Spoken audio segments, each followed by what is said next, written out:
Welcome to ZB9 news.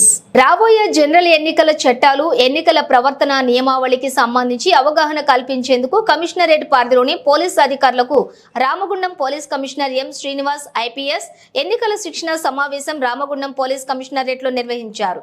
ఈ సందర్భంగా CP మాట్లాడుతూ రానున్న జనరల్ ఎన్నికలకు పటిష్టమైన భద్రతా ఏర్పాట్లు చేయాలని, దానికి అధికారులు సిబ్బంది సిద్ధంగా ఉండాలని, ఎన్నికలను శాంతియుతంగా నిష్పక్షపాతంగా నిర్వహించేందుకు ఉత్తమ విధానాలు, పారదర్శకత పాటించాల్సిన అవసరాన్ని వివరించారు.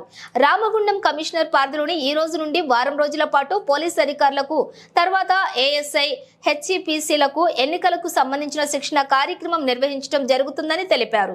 ఈ సమావేశంలో 2 జిల్లాలకు సంబంధించిన ఏసీపీలు, సిఐలు, ఎలక్షన్ సెల్ సిఐ, ఎస్ఐలు, సిబ్బంది పాల్గొన్నారు. విక్టిమ్స్ కాకుండా ఎలక్షన్ డ్యూటీస్ చేసేటప్పుడు విక్టిమ్స్ కాకుండా ఉండడానికి మనం ఏం ఫాలో అవ్వాలి, ఎంసీసీ రూల్స్ ఎలా ఫాలో అవ్వాలి, సో అలాంటివన్నీ ఒక ఎక్స్పీరియన్స్ ప్లస్ అవి మనకి ఇంతకుముందు చాలా చెప్పినవి కూడా మనకి రివిజన్ చేస్తాం. Next so elections role of police.